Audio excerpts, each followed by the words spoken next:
لیکن کتنے کم نصیب ہے وہ لوگ جو لوگ گرمی کا بہانہ کر کے، جو لوگ بیماری کا بہانہ کر کے، جو لوگ کاروبار کا بہانہ کر کے کہتے ہیں کہ میں روزہ نہیں رکھ سکتا، دھوپ کتنی ہے مولانا، کتنی دھوپ ہے، میں روزہ نہیں رکھ سکتا، گرمی کی شدت کتنی ہے، میں روزہ نہیں رکھ سکتا، میں بیمار ہوں۔ کیا بیماری ہے؟ بخار آ گیا ہے۔ کیا بیماری ہے؟ پیٹ میں درد ہوتا، بھوکا رہتا۔ کیا مسئلہ ہے؟ وہ گٹکے کے بغیر زندہ نہیں رہ سکتا۔ انا للہ و انا الیہ راجعون۔ رمضان شریف کا ایک روزہ، اگر کسی کا رمضان شریف کا ایک روزہ اس نے چھوڑ دیا، ایک روزہ اس نے رمضان شریف کا چھوڑ دیا، اس کے بدلے میں زندگی بھر روزے رکھے۔ یہ میں نہیں کہہ رہا ہوں، یہ ہماری کتابوں میں لکھا ہوا ہے، اسلامی کتب میں، اہل سنت کی کتب میں، کتب فقہ میں، کتب احادیث میں لکھا ہوا ہے کہ جس نے ماہ رمضان شریف کا ایک روزہ چھوڑ دیا، پھر اب پوری زندگی روزے رکھتا رہا اس کے بدلے میں، تو جو فضیلت رمضان شریف میں ایک روزہ رکھنے کی تھی، پوری زندگی کے روزے رکھ کر بھی اس ایک روزے کی فضیلت کو نہیں پا سکتا۔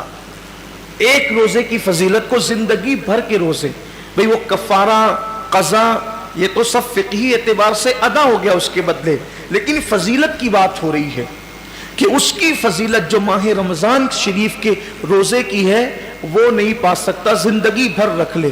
اور پھر ان کے جبڑے جو آگ کی کینچی سے کاٹے جائیں گے جنہوں نے روزے نہیں رکھے ہوں گے، بڑا دردناک عذاب ہے جنہوں نے روزے نہیں رکھے ہوں گے۔ یہ گرمی کا بہانہ کچھ نہیں، یہ سب لنگڑے لولے بہانے، بیماری کا بہانہ کچھ نہیں، کوئی بیماری نہیں۔ ڈاکٹر صحیح کہہ رہا ہے یا اللہ کے رسول کا فرمان صحیح ہے؟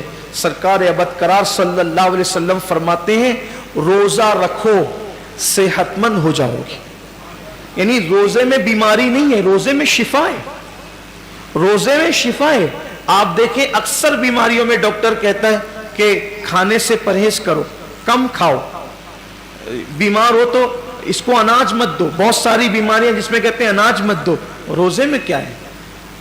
بھوکا ہی تو رکھا جا رہا ہے، پیاسا ہی تو بھوکا اور پیاسا رہنے سے کوئی مرتا نہیں، بیماری بڑھتی نہیں بلکہ بیماری کنٹرول ہوتی ہے۔ بلکہ اللہ عز و جل نے انسان کے جسم میں ایسی چیزیں پیدا کی ہے کہ جب وہ بھوکا رہتا ہے، صرف بھوکا رہتا ہے، تو بھوک کے وقت تو وہ کچھ مخصوص مادے نکلتے ہیں جو انسان کی صحت کے لیے بے پناہ مفید ہے اور اس سے کوئی بیماری نہیں۔ مجھے اچھی طرح یاد ہے میری والدہ کا آپریشن تھا مالیگاؤں کے کھڈی کے غیر مسلم ڈاکٹر کے یہاں، نام بھی لے سکتا ہوں لیکن چھوڑتا ہوں اس کو، تو اس کے یہاں تو میں جب آپریشن کا بل پیڈ کرنے کے لیے گیا تو اس نے مجھے جب وہ چائے پیش کی تو میں نے سوچا کہ کہیں اس کا دل نہ دکھ جائے، تو مجھے کہنا پڑا کہ میں روزے سے ہوں۔ وہ کہا کہ رمضان شروع ہو گیا۔ میں نے کہا یہ رمضان کے روزے نہیں ہیں، یہ 13، 14 اور 15 مہینے کے جو 3 روزے ہمارے نبی پروفیٹ محمد صلی اللہ علیہ وآلہ وسلم رکھا کرتے تھے تو ہم لوگ بھی رکھتے، تو سب تو نہیں رکھتے۔ میں نے سب نہیں رکھتے کیونکہ وہ ضروری بھی نہیں ہے، فرض و واجب نہیں ہے رمضان شریف کی طرح، لیکن یہ سنت ہے، اور یہ ایسی سنت ہے کہ سفر میں بھی حضور علیہ السلام اس کو نہیں چھوڑتے تھے۔ اور ہمارے نبی صلی اللہ علیہ وسلم نے فرمایا کہ جو یہ روزے رکھے گا تو اس کے چہرہ آخری دن قیامت کے دن 14ویں رات کی چاند کی طرح چمکے گا۔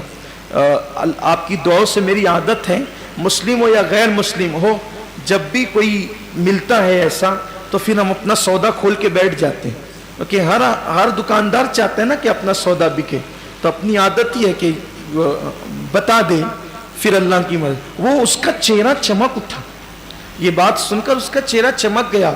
اس نے کہا مولانا صاحب یہ تو آپ کا مذہبی معاملہ ہے، لیکن یہ سائنس کہتی ہے کہ اگر مہینے میں 3 دن اس طرح سے اگر کوئی بھوکا رہے گا تو اس کا پیٹ واش ہو جائے گا، دھل جائے گا، صاف ہو جائے گا، اور پھر وہ کئی بیماریوں سے بچ جائے گا۔